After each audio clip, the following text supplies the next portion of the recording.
Welcome to another edition of the Basketball Teacher Podcast.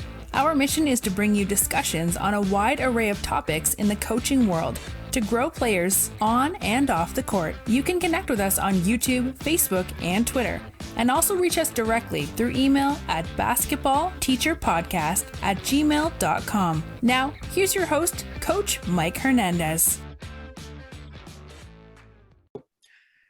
Welcome back, everyone. Thank you guys so much for joining us here for another episode, wherever in the world you're listening to us from, whatever platform you're listening to us on. Thank you so much for the support.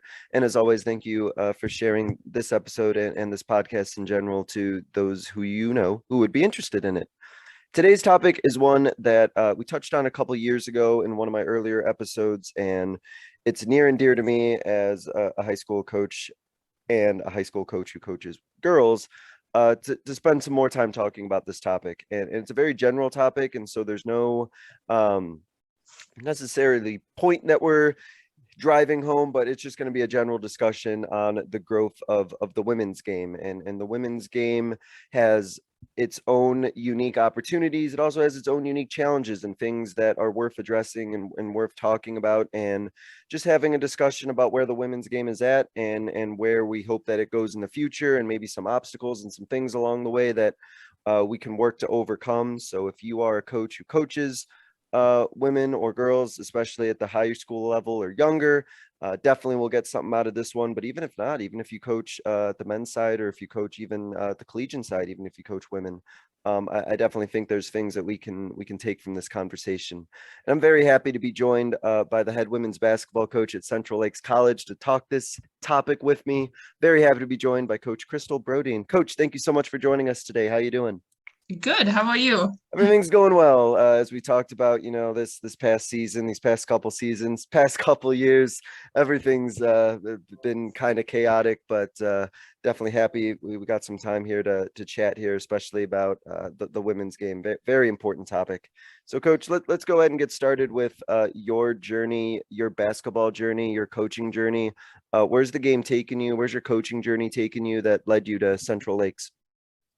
Yeah, so I actually did not intend to get into coaching, which is kind of odd. But so I went to I was from a small high school, single A in northern Minnesota.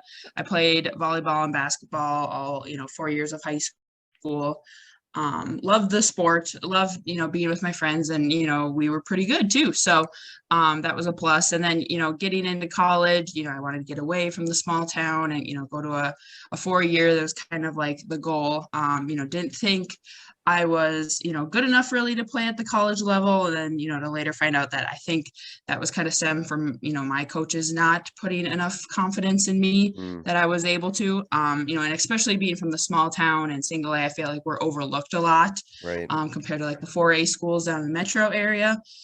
So I went to Bemidji State University for 2 years until I transferred. I moved back home to work full time, and ended up going to Vermilion Community College in Ely, and wanted to get my, kind of my sports out of my system and go back and play, because I had, offers from there in high school. So I played volleyball and basketball, which would have been considered my sophomore, junior year of college. Had a great time, met a lot of girls from all over the place. And that was kind of like my favorite memory of Juco, was just, meeting other girls that played different types of volleyball and basketball, and, learning that I truly love the game. And, maybe it was coaches before that maybe, took that away from me a little bit. So got it out of my system, went back to Bemidji, finished my degree. And then a couple of years later, ended up back in Minnesota, looking for jobs and whatnot. And the provost of Vermilion actually called me and said, "Hey, we just had our women's coach for volleyball and basketball just, quit kind of in July. So, last minute, and, heard you're back in the area, wondering if you wanted to coach some women's sports." And I said, "Sure, why not?" It's an opportunity. So did it. And I had very little girls, because, I didn't have time to recruit or anything, didn't have experience in recruiting, had just done a couple of AAU teams and little things for fun. And I only had like 6 or 7 girls for volleyball that year. We didn't win one game. And then basketball, I had 8 or 9, and we won one game. and it just taught me so much. And it was such a struggle. And, and I was like, I don't know. And then I ended up getting a full-time job too. So coaching had become my part-time Oh, wow. kind of gig on the side. Yeah. Second year, recruited a couple girls, so it was, kind of better for numbers, but some instances happened, some accidents, and it led to, a couple girls going home or not being eligible. I think one or two games in volleyball, and then 2 or 3 in basketball. So a little bit of an Yeah, improvement. improvement there. Yeah, but then the school decided to kind of go in a different direction because the athletic director had just retired. So to make it a full-time position, they combined the AD role, women's basketball and volleyball all in one. Wow. And and as coaches, we're usually temporary, especially in college. It's kind of like a year-to-year thing. So they, they said, just, thank you for everything. You're welcome to apply.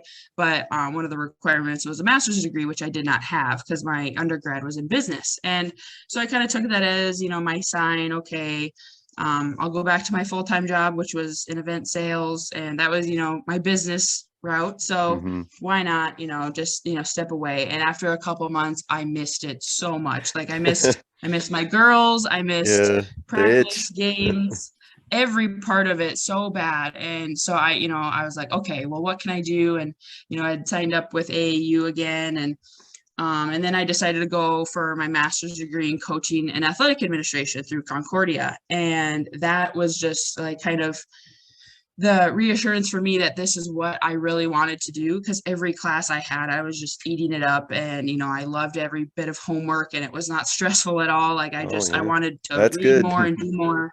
Yeah. And then my last elective class I took was actually women in sport. And that probably really like lit a fire in me, to learn all of these things about, Title IX and, and how women are kind of, and that just brought light about, my high school journey too, of how, I viewed sport and how, coaches kind of reflected that on me.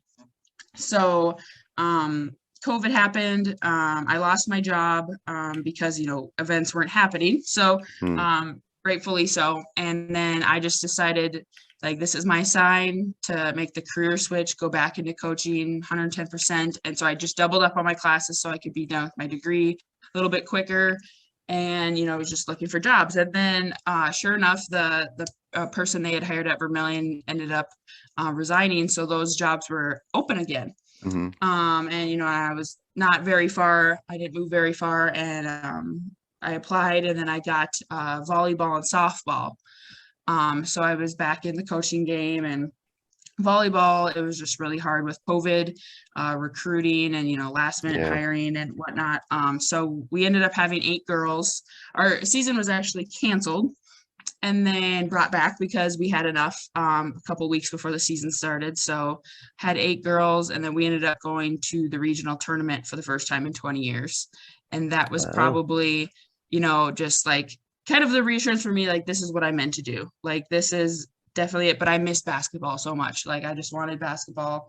Volleyball I love, but basketball I don't think I can ever get sick of, year round. So after regionals was done, Central Lakes, their women's coach ended up resigning for some personal issues.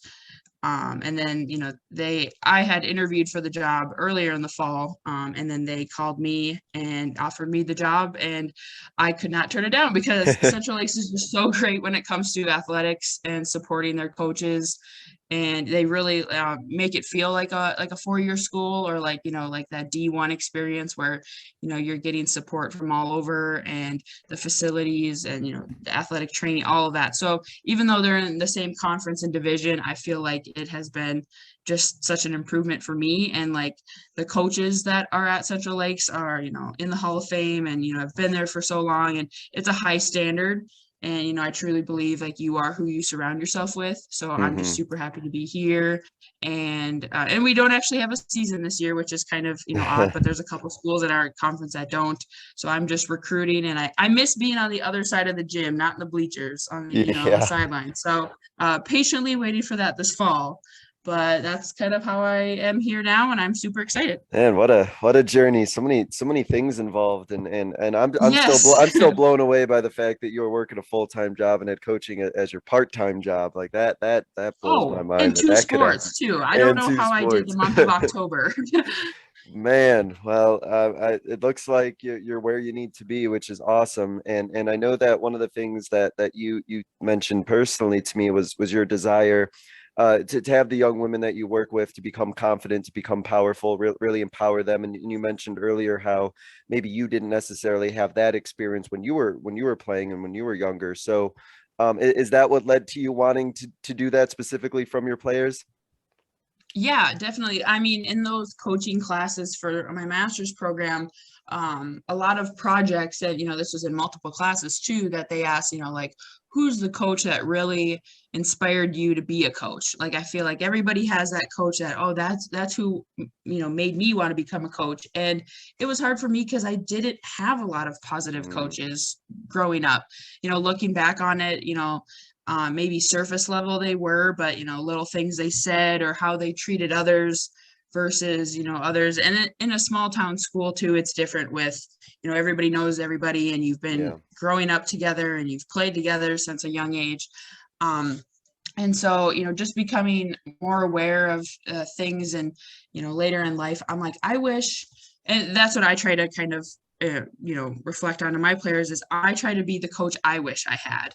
So, one that believed in me fully and pushed me when, I didn't want to be pushed, or, just kind of told me how it is, and wanted me to be better in the right ways, and, on and off the court. So I always try to do that with my girls, that, like, sports isn't always super like competitive and ranking and whatever. Like it starts inside too. So, Mm. if I had coaches that really got to know me, and were tapping into my potential, I feel like I could have gone farther in college sports, or maybe realized that I wanted to be a coach sooner, which I don't regret how everything turned out, because I feel like it's turned out really well for me so far and so early. But I just try to be that for my players, so that they can get that head start that I did.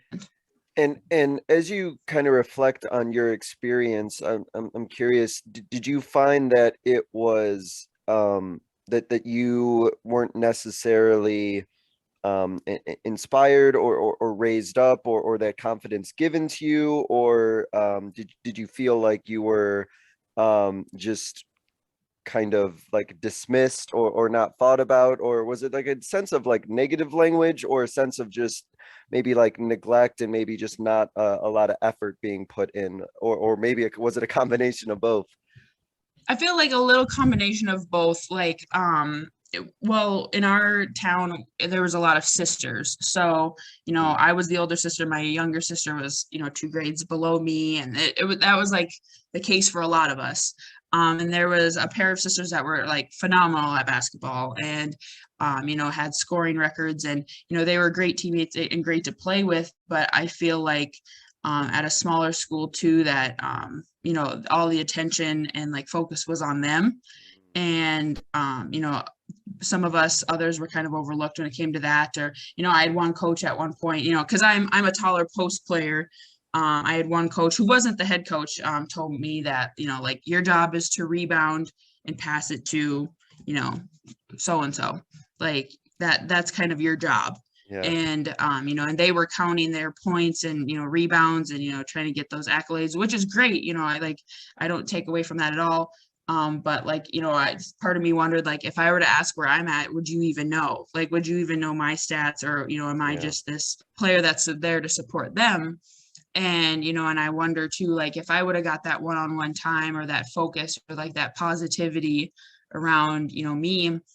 And my sister didn't have as positive of a experience as I did, even, which is more encouraging for me to be fair to everyone and treat every girl like they're the star player, and that it's a team thing. And I like now when I see so many girls reaching those 1,000 point score um, things and rebounds and stuff, that it's more celebrated now as a team. Or before, I feel like, obviously we were happy for our teammates and everything, but I feel like we didn't get as much like, hey, it's because of you, it's your rebounds and your, assists that really got them there. So I feel like, it doesn't bother me because I know, that they were successful in their own right, and, that's great for them. But I just try to be like those girls that were overlooked, and, make sure that that doesn't happen with my teams, and that everybody realizes that everybody plays the part, everybody's role is super important, and, just owning it and being really good at it is something that, you can encourage without having a 16, 17-year-old realize that themselves and be like, okay, how can I be happy playing basketball if I'm not getting all of the, accolades and, all of the reinforcement, I guess, from coaches. So yeah, I think it's definitely a trap that we as coaches can fall into, to celebrate our best players, and celebrate the individual success that they have, which probably leads to the team being successful, and then naturally assume that like everybody is happy because like they might be doing well and the team might be doing well and individual players might be doing well, but not really thinking about like, oh, well, maybe, all these other players, like maybe they want some sort of recognition or attention, or to be coached too, rather than just being looked at as like, hey, what can you do to help these other players, kind of like diminish them personally. It's definitely a trap that we could fall into for sure. Yeah, and I feel like you see that a lot with teams that are winning. And I mean, my high school teams, we were very good. Yeah. And then my senior year, we combined with the other very good team, kind of our rival, and we were undefeated my senior year in regular season. So, there was little issues too, combining, and girls that, their role in their junior year or sophomore year did not, stay the same. And I feel like as coaches, that was probably a tough thing to deal with. But at the same time, just because we're winning doesn't mean everybody's having the best experience. Because there's a classmate that I still talk to, and she ended up going on and playing Juco level 2. But I mean, she just had the worst experience in high school because, she was told to pass to this person when she was a really good shot creator. And, she had her own game, and just to be told by the coaches. And I talk to her to this day, and she still just has that sour taste in her mouth from that college or that high school experience compared to, how she went and enjoyed college. So that says a lot too. Yeah, for sure. So as we kind of get into a little bit about just kind of the growth of the women's game and some of the the issues and some of the successes that you see out there, I kind of want to start with that broad question.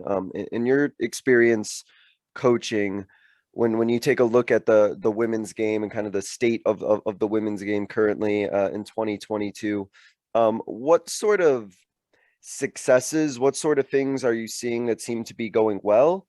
And are there anything in particular that you think is struggling in terms with the women's game, or things that maybe they're lagging behind in?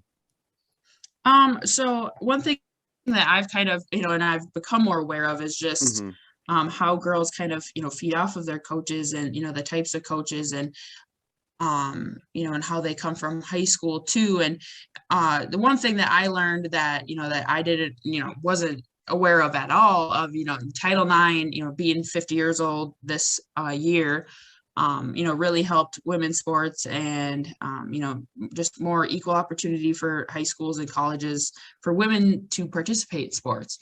But it actually worked kind of the opposite for coaches.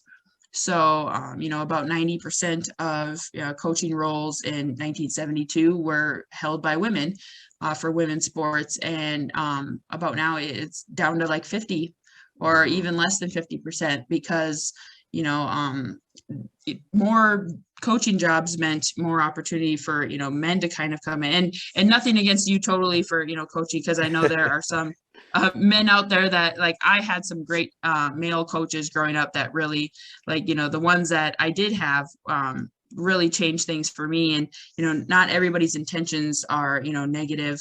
So I've just come across that as, in coaching and, whatever that, and when I sit down with kind of men's coaches too, and high school coaches, I kind of try to ask the question, like, so why do you choose women's basketball or girls basketball in high school? Like, what was your reason? And, a lot of them have great reasons, like I'm sure you do, but then there's a couple that say, oh, I couldn't get into the men's game or the boys side, so I chose girls. Like And a that breaks my consolation heart prize or because something. Yeah. Oh, yes, settled and for it. and how does that make your girls feel that, obviously you're trying to get a men's job or boys job, and then you just take it as like, oh, I can get into girls and it's easier. Or when they complain, oh, girls are so emotional, it's so much harder. And I'm like, well, if you don't truly love it and you didn't, seek it out, then what are you doing it for? Because I don't think you realize how that plays a part in a girl's journey into finding her, self and her confidence and everything. So that's probably been the, hardest part for me, to see that type of struggle with girls that are just struggling with, finding positive leadership or, somebody to encourage them. But the successes, I mean, I see girls, really, then I think that kind of stems from leadership too. And, women's coaches and, male coaches that are coaching women, just really feeding into that team aspect. And like, I think that's what, we all play sports for, is like that, that team feeling and working together towards a goal and accomplishing something. Like, that's what, fuels me.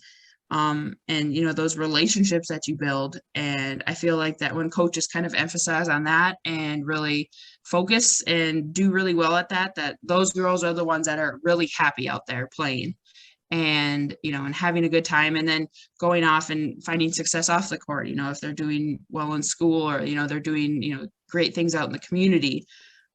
So that's been kind of like the eye opener for me of going back and getting that degree and kind of really focusing 110% on coaching, is that there's so much more than just the surface level things and winning and losing. I think that the point that you mentioned about the Title IX thing in particular is interesting to me, because I think about places, whether it's where I currently work at now, or places I've previously worked at. And you're right that a lot of what I see coaching, including myself on the girls' side, is men. And I've been fortunate to work with a lot of really strong male coaches who are really passionate about the women's side of game. But I know, personally speaking, that there are certain things that I can't necessarily have that certain connection with on the girls' side, or be obviously like a female like role model to my girl players. And they definitely do notice kind of that lack of representation. I think our girls notice it too. And I wonder, and I'd be curious your thoughts on this. This is a big, probably more of a systemic issue, as to whether or not our girls that we coach on the high school level, if they themselves feel that love for the game or feel empowered enough to where they would want to go on to coaching. Because I feel like a lot of guys or boys, they talk about, their high school experience, and a lot of them speak about it very positively, and maybe that would translate to them wanting to coaching later on. But I don't necessarily know if, even the girls that I coach or have coached in the past even see that for themselves. I'd be curious if that's something that you might think exists as well. Yeah, I mean, I think when, your passion and your true intentions are there, I think it doesn't matter what, gender you coach, or, what level you coach really either. Because I have some teams that I watch that have, for just right now, recruiting and watching all these girls' high school teams, there are some male coaches that are just awesome. Like, you can tell that the girls trust them and would run through a wall for them, and and have great things to say about them.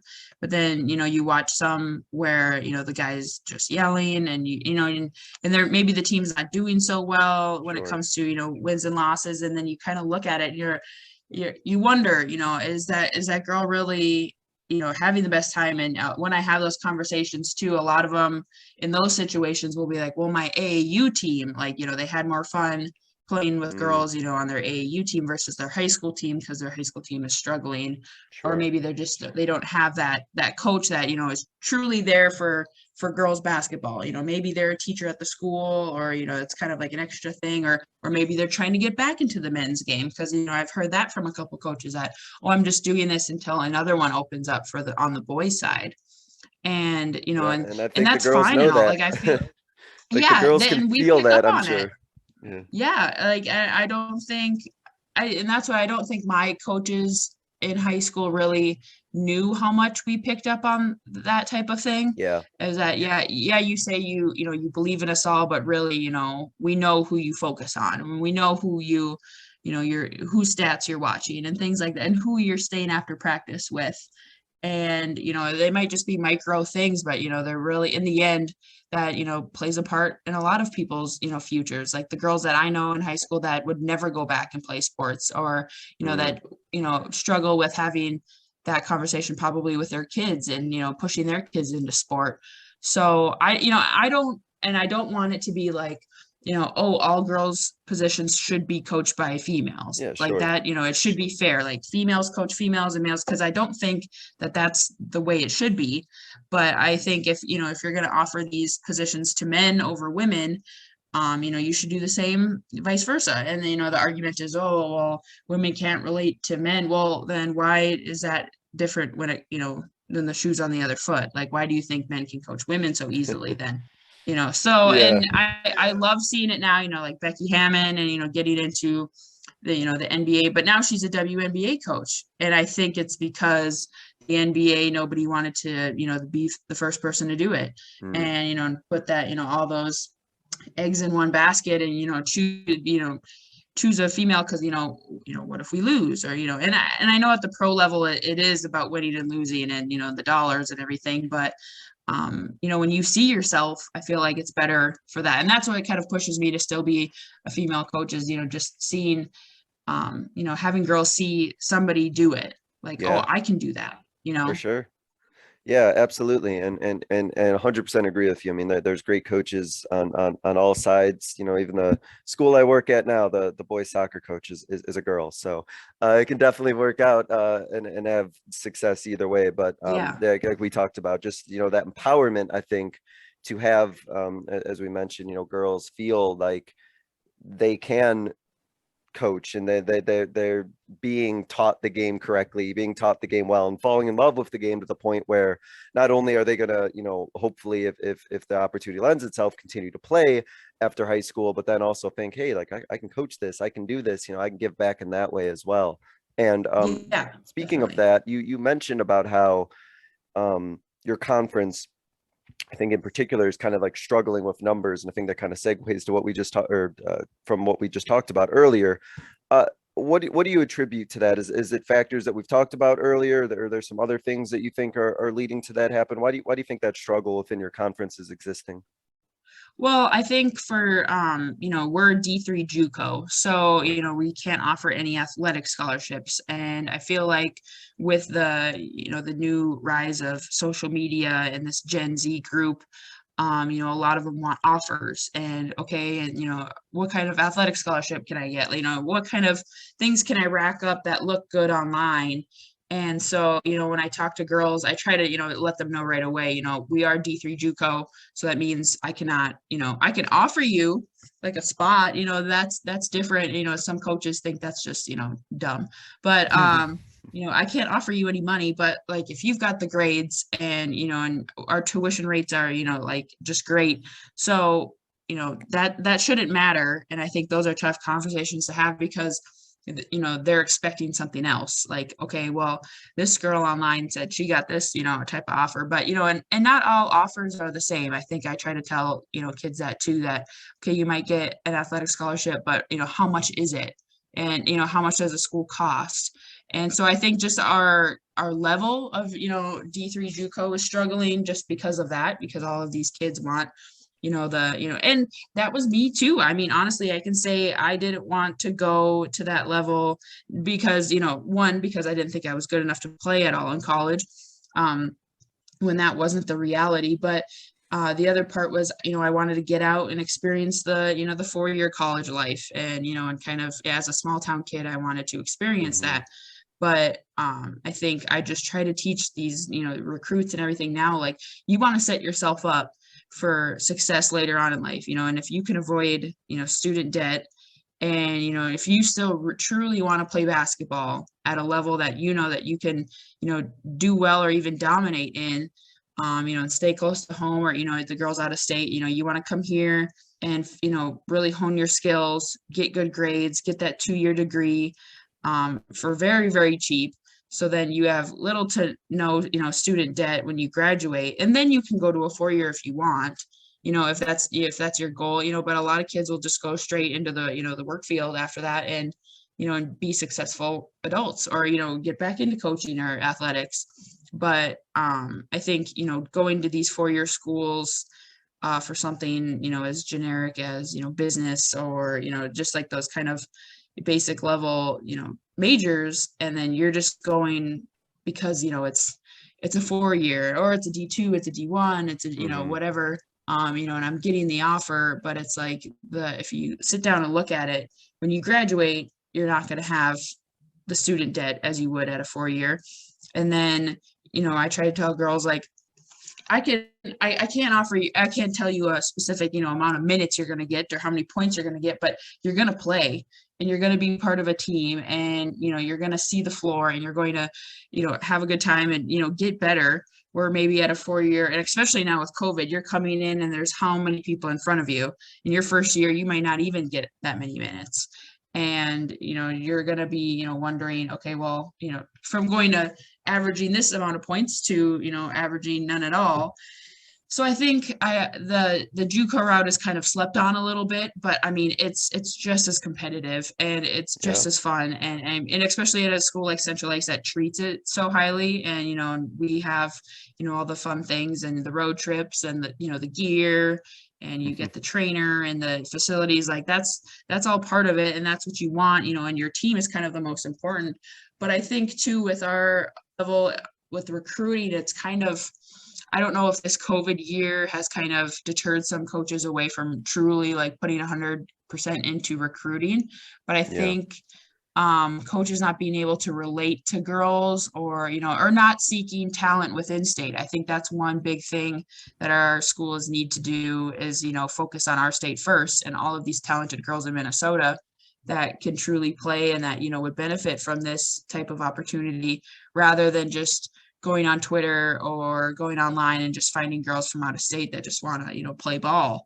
I feel like that is kind of taking away from the MCAC a little bit. And I'm totally for diverse teams, and that's kind of what I aim to do too. I want a mix of those, hardworking Minnesota girls, but then I want the, like the really good ones from Texas and Florida, and, the ones that just want to kind of get out of their state and experience something new. Because that's the experience I had in Juco, and I loved it. It really opened my eyes to how the world was, and, in small white Minnesota, like I could have, gone through life thinking that's how it always was. But sports really gave me that opportunity to, see that things are not fair. And I do have, white privilege. And, as a coach, I can make a difference with that if I can bring, a group of girls together to really go out and, truly love themselves, but then go out and change the world too with, how they view things and work together. So I think with our conference, it's a little bit of that. It's, and these schools are a little struggling too because of COVID now. So, I totally get that. There's lots of factors that go into it, but I think it's the coaches that, truly focus on it, and that, and that are really good at recruiting too, because recruiting's hard. I mean, not every coach is good at it, but it's something that you got to keep working at. So I'm pretty ignorant of the recruiting process, but I'm thinking, as you're explaining your school and explaining some of the schools that are in your conference, and the opportunities that you can provide, but also, obviously some of the limitations that exist being a D3 JUCO. I could imagine that trying to sell your school, especially to somebody out of state, has to be a difficult process. Whereas, as you mentioned before, there's so much talent within Minnesota that I feel, again, I'm very ignorant of the recruiting process. I feel like the pitch or the sell to get Minnesota girls to go play at a school like Central Lakes versus trying to get somebody from out of state, I feel like it's a lot easier probably to recruit within state, considering the opportunities that your school can provide. And that's just me. That's just the way I'm thinking about it. And that I feel like it's definitely a trap that coaches could fall into, like getting almost overwhelmed with all of the other like players that are just like out there within the country, as you said, versus like Oh focusing on yeah. what you can provide and like what the opportunities exist within like a school like Central Lakes. And I feel like a lot of girls in Minnesota, I mean, there's so many levels of talent when it comes to basketball that, Yeah. if you're getting a look from a D2 and then, a JUCO hits you up, are you going to, really take them seriously? Because, and like I had a coach the other day at our school kind of say, these local girls, it's hard to get, in our area, because there's lots of towns in our area that, we could kind of try to pull from, but a lot of them feel like going, the community college route or JUCO or, whatever you want to call it is a failure. Okay, well, I didn't, that's the easy way. That's, just, the simple one. But, and I mean, I truly felt like that too. Like as a small town athlete that I was like, okay, well, I'm not going to play there. I'd rather go and, experience the university life and dorms and, and parties and all of that. But, and going to community college and like living, close to home, I didn't want that. But so I try to do that, I try to put myself in their shoes, Yeah. and tell them like, a family is like a great thing to you. Cause, mine was that I didn't want to move that far away. They can come watch your games. Like you can go home on the weekend, without booking a flight. You can, have them there and, they can catch away games, if they're closer too. And that's kind of a big thing too. I think now with COVID is that, not a lot of people are trying to, get out and do all of that. Yeah. But then when you come across girls from out of state that are just like eager for an opportunity, I think that's, hard to pass up too. When, you talk to a girl from, say Texas that just was like, oh, Minnesota, that sounds like such a cool experience because I'm not used to that. And, they're outgoing enough where, they would pack all their stuff and get on a plane and fly up here and go to school in Minnesota. And I love those types of girls too that want to do that because I'm all about getting out of your comfort zone, and stretching yourself and doing all of that. But I think, having a good mix of that, and because I think right now Minnesota's struggling with colleges kind of recognizing the talent we have in the state. Like, it is easy to go online now and find, highlight tapes and people that are just wanting an opportunity, but you're passing up Minnesota kids. So I've been trying to cover all my bases in the area and coaches that reach out to me in Minnesota. Yeah. But it's, hard to tell those girls like it's not a failure to go, like, and because you're playing college basketball no matter what, like you're getting your Right. education no matter what. The only difference is that, you've got 2 years here and doesn't say that you can go on to a 4-year afterwards, but, you're setting yourself up for success in your career and, your student debt that you probably won't have. And then you get that great 2-year experience with, a same type of team and, you're getting better. And so I try to do that with the recruits that, I meet. I try to visualize it for them and, and tell them like, I was you at one point and I missed it so much. And I wish I would have done it right out of high school when I was in shape and, and still in it. But not all of us get that. And I'm sure, as a coaches, you wish you just could go back and play some days, but, we're not set up like that anymore. But so I try not to have those types of opportunities pass these local girls up. But at the same time, too, if there's girls from out of state that are just wanting that and are 100% into it, I love that too. And what I'm getting out of this, and I think that this actually goes back to what we talked on earlier, is that perhaps, and you can definitely speak to this, perhaps there is that hesitancy for girls, to some girls at least, to want to go play at the JUCO level because maybe that love of the game wasn't instilled in them and they never really learned to love the game. So the thought of them going to play just to play and maybe not necessarily having the same like monetary incentive for it, it may not be that interesting to them if they just don't have that love or passion in the game that was kind of taught to them or fostered into them, versus maybe like, on other sides of the coin where certain players might just jump at the opportunity to, keep playing at any cost. At least I feel like that could be part of it too, is that maybe some of our girls just don't have that love of the game, put into them where, any opportunity to play would be one that they would jump on.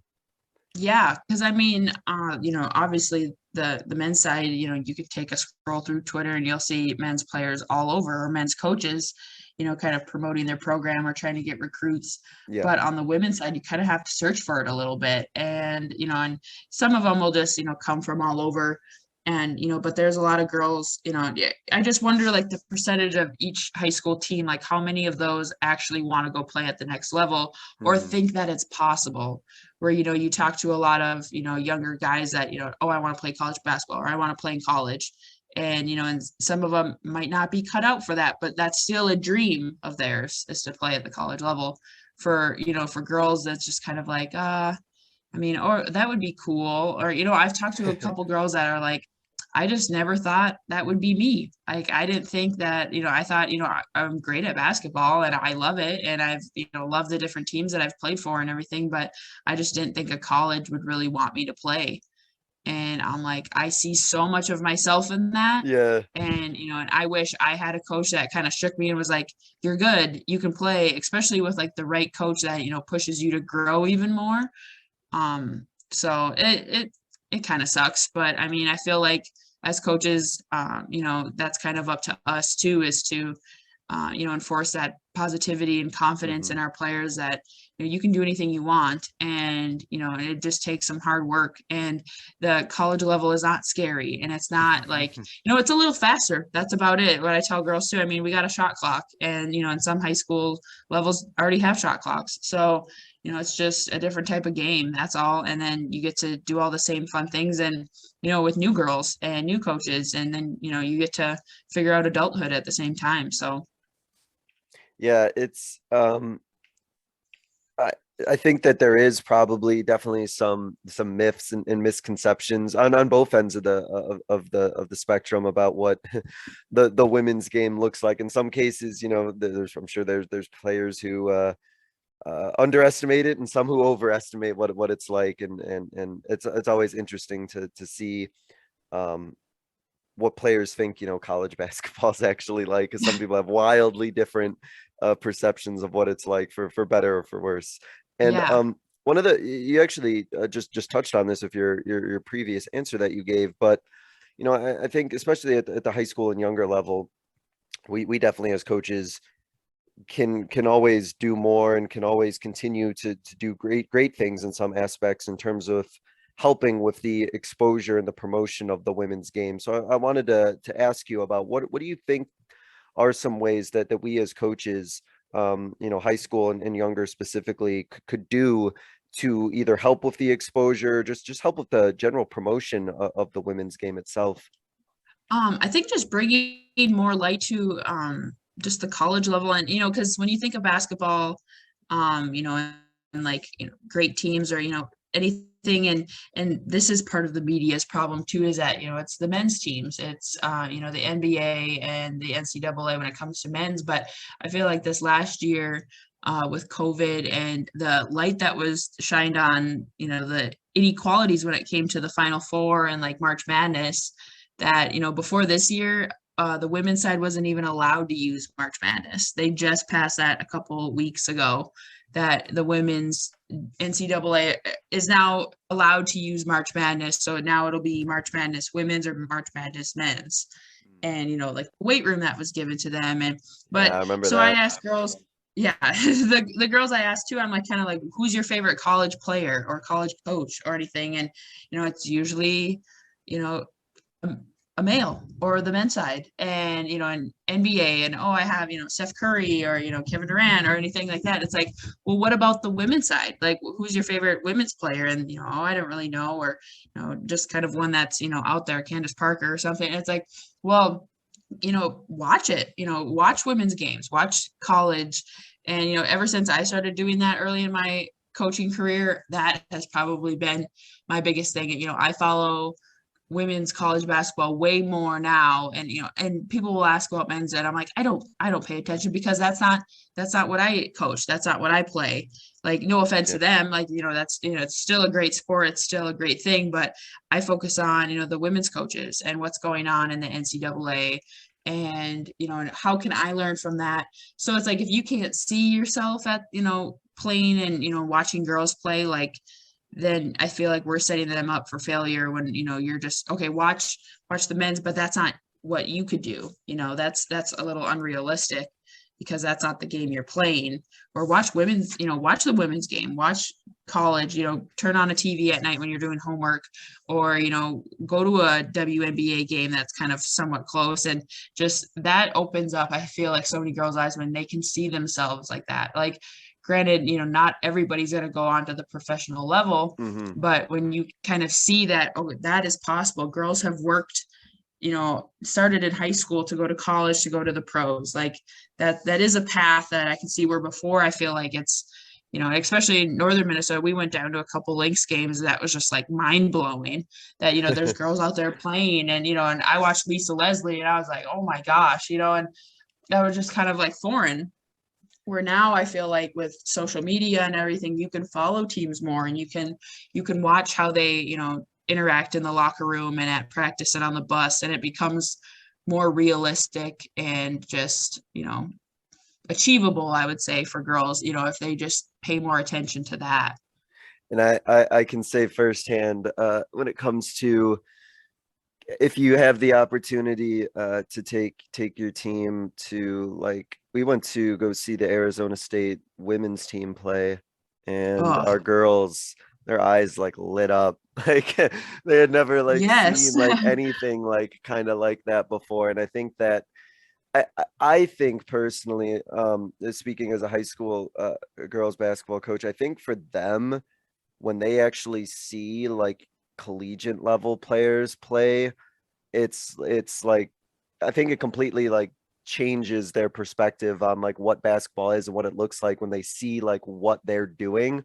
And they're like, oh wow, like in person, like in the flesh, this is what Yes. like these girls are capable of, and this is what they're doing. And like, I think it's one of the easiest ways to kind of like get them to like fall in love and in that way, and just like understand just how highly skilled and like awesome those girls are that are playing at that level.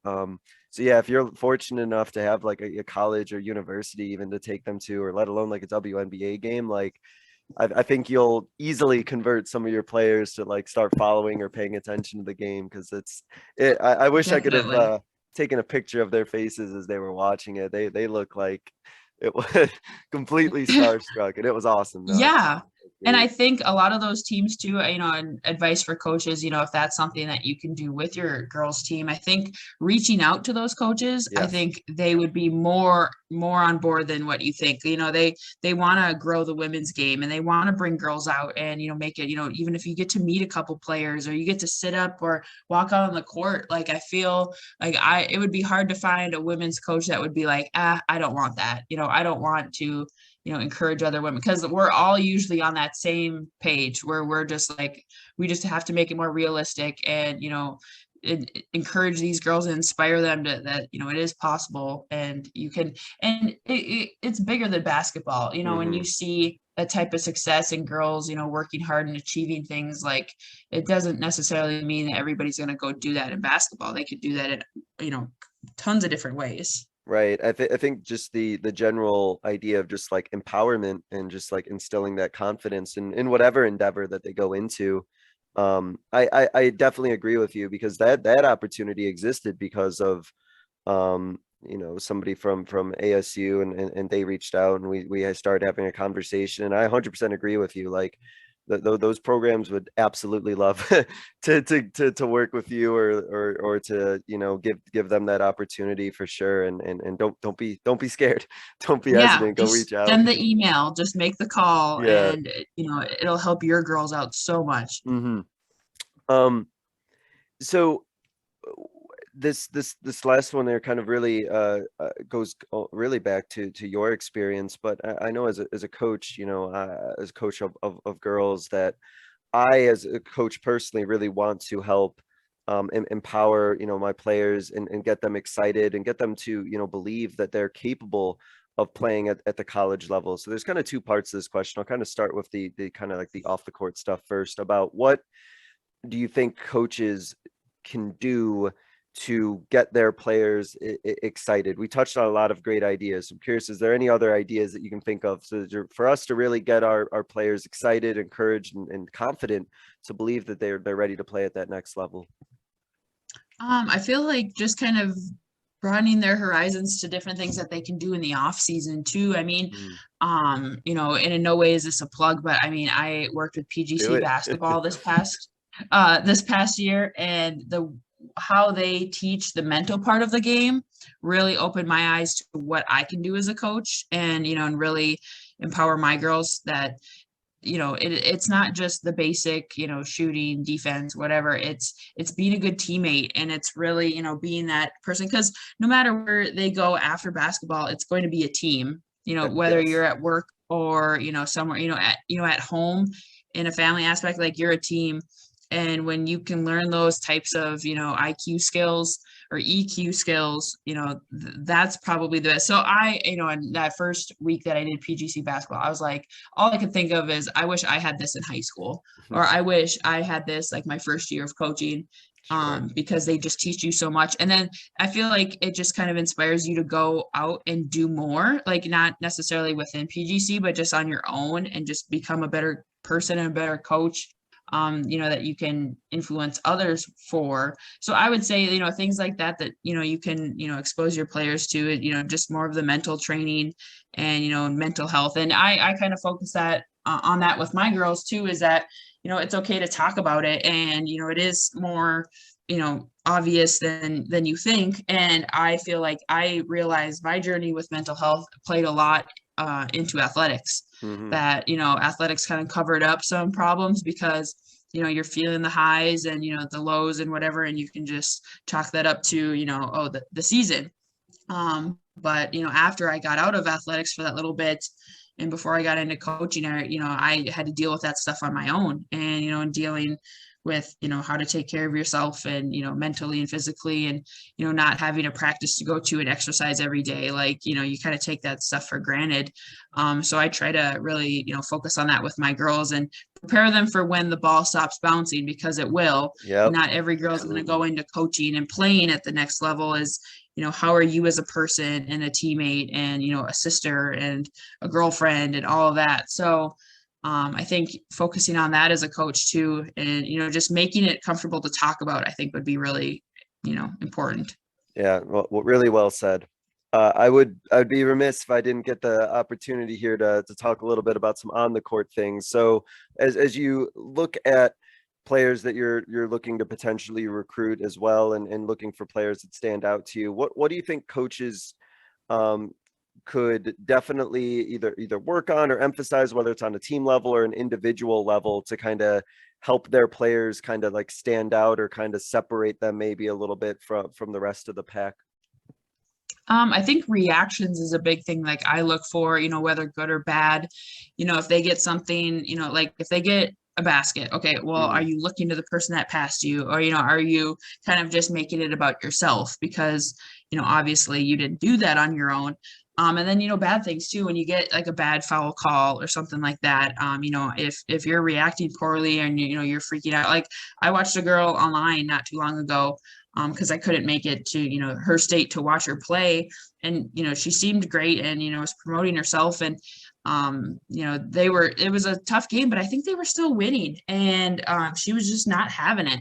And the coach took her out at one point, and, and they're in a lot of the teams thing, you go down the bench and you slap everybody's hand, and some girls are super enthusiastic with it, which Hmm. is great. But this girl did not. And then her coach like reached her hand up to, high five her, and she just slapped it away. Oh And boy. I was like, oh, like after that, I just wanted to shut it off, because I'm like, I just don't like, I mean, that is a teachable moment, and, you're going to come across that. But it's like, as a coach, do I really want to deal with that coming in? If that's who, and you're winning. Like, I mean, who's to say what it's going to look like when you're losing? Yeah. So I just think like reactions too, and especially with my first year coaching, I had a team of all Black females, and that was super eye opening, for how refs and, and other fans and other teams perceived them, and, and their reactions to things. And, some of them said, like, I feel like I can't react, because then I'm going to, be labeled as that angry Black woman, or that one that's unruly, or, you can't control. And that was so tough for me to, be Mhm. like, I'm never going to understand how you feel, and I'm never going to, get that, but I can do my best, and I can listen, and I can be there to help you. I could stick up for you because, as a coach, that's my job anyway. Sure. But, so that was kind of like my big change going into that second year and having that same kind of core group of girls, is that, they react to a foul call or something like that, they're paid attention to way more, and their reaction is a big thing. So I had to tell them, like, we got to control what we can control.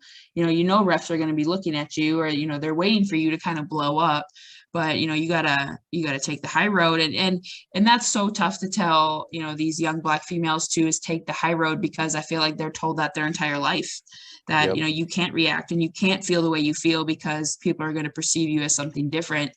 But I think as coaches, no matter, who you coach, or, what level, or, male, female, or, what they look like, or, how they feel, is that, reactions are, a big thing, and kind of show who you are, whether that's positive, and you can turn a lot of those negative ones into positive ones. Like, girls that, don't get a foul call, or, or get a bad one, are you looking to your teammates for support? Are you there kind of shrugging your shoulders and looking at the ref on your own, and your team's walking away? How as a teammate, if one of your teammates were in that situation, how can you go over and encourage them and get them, to focus on the next play and to go on? So I try to sit behind the bench when I recruit, just to kind of see, how that team aspect is going, and, and how girls are reacting to things, because then I know that kind of shines light on them as a person, and what what growth that they can have. Yeah, and I know as a coach that that's something that I try as best as I can to remember to emphasize, even in things on film. If we notice that players are not recognizing each other. I know previous coaches have talked about the importance of touches, and like those high fives, those fist bumps, or looking or pointing at the person who helped you out. And I think that could be definitely something we as coaches continue to emphasize and continue to work on, along with all the other on the court things we do with our players. Also, recognize when they do, and in any cases, like you said, when they don't, give that fist bump or that high five to that person, because as you clearly evidence, you never know who's watching, and you never know who's looking at what you're doing. And obviously you should do it for the right reasons, but again, you would hate for players to put all this effort in and all this work in on their game, but then on that mental side, they're just not there. They're just not demonstrating the maturity that they need to, and have that be something that holds them back. Yeah, I mean, on a bigger level too, that's just mental toughness in general. Sure. I mean, bad things are going to happen to you in life, but it's all how you react, and it's how you move on. And I feel like a simple thing like, a hack or anything, or, a bad foul in basketball, if you're, freaking out about that, or, and your teammates are being brought down by that. I mean, what happens when something bigger in life happens, and you react poorly to that? Right. And as we all talked about, we're doing our best to prepare all of our players for when the ball stops dribbling, the ball stops bouncing. So have them be ready for those situations, because life does get a little bit more difficult than basketball. Definitely. Yeah. Awesome. Coach, to wrap up, there's a couple of questions I ask every guest. So go ahead and start here with this first one. Thinking back on your coaching career, is there a particular moment that you could think of that we could learn from? Well, I mean, my first 2 years, like, I've had coaches that are like, I never dealt with all of the stuff that you did in those first 2 years.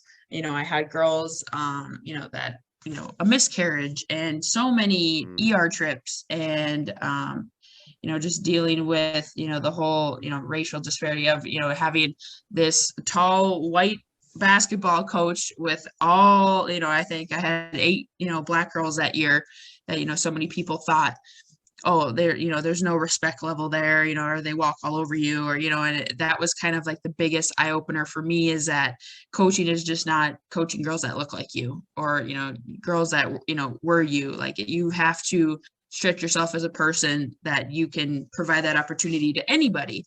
And I feel like those first 2 years too, we lost so many games, and, just the fact that we finished each season out with only, 1 or 2 wins, and, and some games were bad, some games were close. But I hope that taught those girls something, and some toughness, and, and sometimes I just felt hopeless because, you can't go out there and help, and, all you can do is try to recruit better for next year and give them more opportunity. But, and just dealing with the mental part of it too, really pushed me as a person. And I think that's why I missed it so much when I, had to step away from it. And that's what fuels me now to do it and to, help every girl and be more prepared myself so that I don't get into a situation where I can't be of any help and that these girls just don't know what to do. So I think just, yeah, and they say coaching is all about, preparation and all of that. And I think one thing I've learned too is like, I can't be of good help if I'm not taking care of myself. If I'm not taking care of myself in the aspect of, physically or mentally or within my relationships, that I can't, do that with my girls. If I'm going out every weekend and, partying or, staying up late and doing all that, like, how can I show up Monday and tell my girls to do that? Like I try to live my best self and, my true self so I can, be a good example for them. And whether the season is great or not. I mean, and going from those first 2 years of, really bad seasons to this past, volleyball season when I only had 8 girls. And, and I had some friends that were like, is it because, you're having such a good year because you've become a better coach or because they're just really talented? And I'm like, no, they're of course, I give them all the credit. They were awesomely talented girls.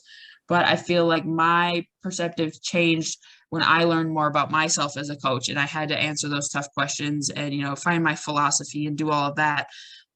So I think that definitely has helped, like, give them all the credit, but I do have to give some credit to myself that, I had to go through those hard conversations and lessons to become a better coach and that it's never over. I mean, when you say you're done learning and you're a good, you're not a good coach because as a coach, we still have to learn every day and push ourselves. And, when you feel like you know it all, you really don't. So I think that's just been the biggest lesson for me is that, this is never ending.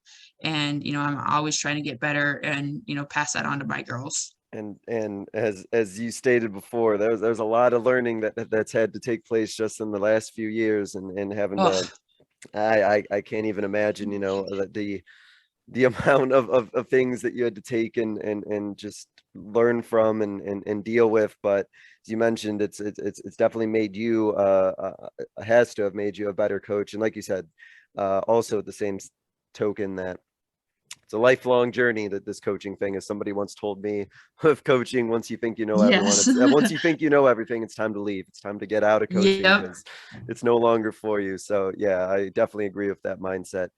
Coach, to wrap up, I give every guest what I call a 60-second soapbox, but feel free to go longer. I don't time you. For you to get out your final thought, a closing message, some sort of closing idea that you want to leave the listeners with. So I'm just going to go ahead and give you the floor and let you take it from here. Okay. I mean, I feel like I've done this for the past hour. I feel like it's just things that I'm passionate about and I just go off on it. I try to tell my recruits too, if this is ever becoming a lot, I could talk all day. So let me know. But I just think as coaches, it's just super important to, treat every girl, like if you're a female, like if that was you or, and even males, like if that was your sister or if that was your daughter, like give everybody that equal opportunity and, just treat everybody the same because, and after this past couple years with COVID and all of this, the focus on just inequality in America and everything that we're dealing with, I think sport is a great venue for that shows that, we can really come together and, be a better community through just, playing the game of basketball or, whatever sport it is. So just, bringing that together, like the difference that you can make as a coach within your team is not small. I feel like when, we have these, groups of 12 to 15 girls every time, we are making a difference in, in what we do with them because they go out into the world and, do that in the future. And I just think of, I didn't think I was going to be this coach or this person. And, I thought I was just going to, do the business route in life. But, I look back and the coaches that shaped me, whether that's positively or negatively, I'm making a difference in girls' lives. And, and each year has, I've only been doing this for a couple of years now, but everyone has flown by. And I just think of, the lives that I could have been a more positive influence on if I had, been on my game. And, and these years fly by so fast that, sometimes you don't realize that, but, the more prepared we are and what we want out of each season, of course we want to win and we want to make, the best of it, but, how can we be that positive light to others so that they can go out in the world and, accomplish what, we hope that they can and influence others. That was excellent and really well said. And hopefully that is a goal that we all as coaches have to do the things that you mentioned. Coach Brodeen, I want to thank you for spending some time having this conversation about just the women's game in general, the things that you see, the things that we as coaches can do. And as we've talked about, there's so many awesome things that are going on the women's side and so much more also that we can definitely do to continue to grow and continue to promote the game. So I hope things kind of slow down for you a little bit and things can get somewhat back to whatever normal is going to look like, and that you can get back on the court and do what you love. So thank you, Coach, for joining us. Best of luck going forward. Awesome. Thank you so much. And thank you all for listening. This was another edition of the Basketball Teacher Podcast, and we will see you guys. Thank you for listening to another edition of the Basketball Teacher Podcast. Make sure to connect with us on YouTube, Facebook, and Twitter, or reach us directly through email at basketballteacherpodcast@gmail.com. Take care, be safe, and we'll see you next time.